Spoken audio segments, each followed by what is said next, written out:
એક કલ્પ વૃક્ષની પારિજાત વૃક્ષની એક કથા બતાવી છે। આ જે કલ્પ વૃક્ષ છે પારિજાત ઇન્દ્રના મહેલમાં છે। એક દિવસ ફરતા ફરતા ફરતા ફરતા સત્યભામાની સાથે ભગવાન જાય છે। બગીચાના મહેલમાં જોયું તો આ વૃક્ષ છે અને સત્યભામાને ગમી ગયું એટલે ભગવાને કીધું લઈ લે।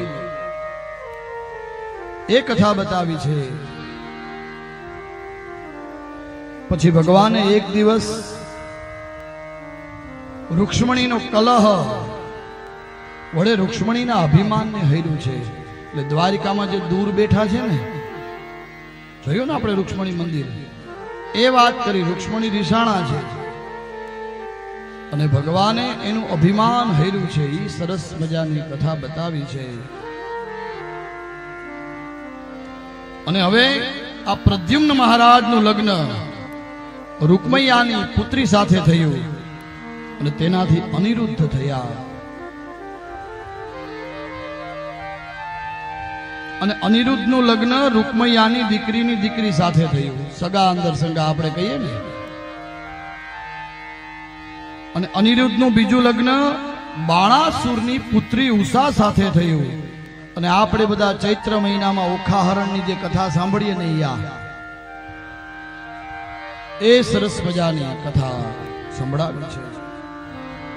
બાણાસુર અને ભગવાન કૃષ્ણનું યુદ્ધ થયું।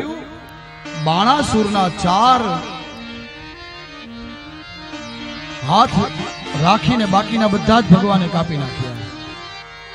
કેમ માર્યો કેમ નથી? મારી પણ શકે ને, પણ ઓલું વચન યાદ આવે ને ભગવાનનું। કયું? ત્રીજા દિવસે વચન આપ્યું હતું ને ભગવાને કોકને, સાંજ પડી હતી ત્યારે, હે જીરે વાલે મારે ઉગાર્યો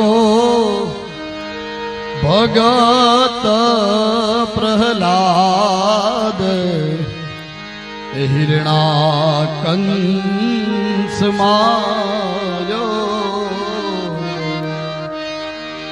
હે ધ્રુવને આપ્યું અવિચળ રાજ,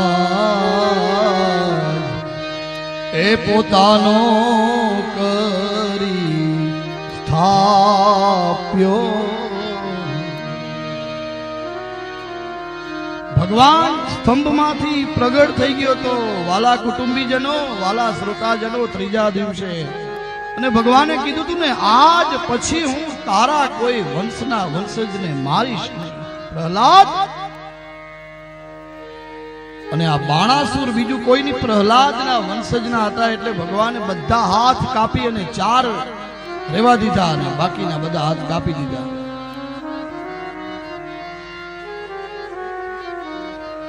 અને શિવજીની સ્તુતિ કરી છે આ બાણાસુરે, અને ભગવાન શિવજીએ પણ આ સ્તુતિ કરી છે। ભગવાન કૃષ્ણએ શિવજીની પણ સ્તુતિ કરી છે। આમાં પ્રિય ભાગવતજી એવું કહે છે કે આ સ્તુતિ કરવાથી, આમાં લખેલું છે, હું બોલું છું, જો તાવ બહુ કોઈને આવતો હોય તો આ સ્તુતિ કરી, અભિમંત્રિત કરીને પાણી પીવડાવવામાં આવે તો તાવ ઉતરી જતો હોય છે।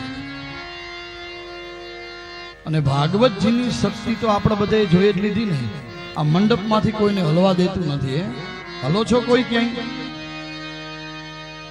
એટલે એ કથા કઈ સંભળાવી છે કે ભગવાન શ્રી કૃષ્ણે શિવજીની સ્તુતિ કરી છે। પછી નૃગરાજાની કથા બતાવી છે કે એક ગાય જે છે એ ટોળામાં ભળી ગઈ, અને એક જ એ ગાય, ઓલા 2 બ્રાહ્મણો ઝઘડવા માંડ્યા, આ મારી, આ મારી, આ મારી। ઓલો નૃગરાજા કે ભાઈ આ આખી ગૌશાળા ભરી જતી હોય લઈ જાઉં, જેટલી જોઈએ એટલી, પણ માયના નહીં। ના, ઈ કે ઓલી જ જોઈએ, ઓલો કે મારે ઈ જ જોઈએ, માયના નહીં।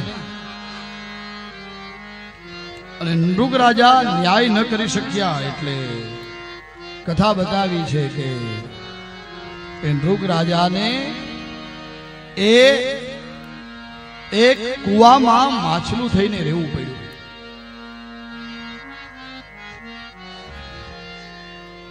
ને ભગવાને આ નૃગ રાજાનો ઉદ્ધાર કર્યો છે. અને પછી તો ભગવાન એક દિવસ દ્વારિકામાં બેઠા છે સરસ મજાનો, અને ઈ દ્વારિકાથી એને વ્રજ તરફ આંખ માંડીને જોયું. ભગવાનને વ્રજ યાદ આવે છે. ભગવાન કૃષ્ણને વ્રજ યાદ આવે છે. ને પ્રિય ભાગવતજી એવું કહે છે શ્રોતાજનો કે ભગવાન કૃષ્ણ બલરામજીને બોલાવે છે અને કીધું કે તમે જાઓ, નંદ બાવા, યશોદા, ગોપીઓ, ગોવાળોની બધાની સંભાળ લાવો. ભગવાન એ વ્રજ તરફ જોઈ રહ્યા છે ને ભગવાનને બધું યાદ આવે છે. શું શું યાદ આવે છે વાલા શ્રોતાજનો?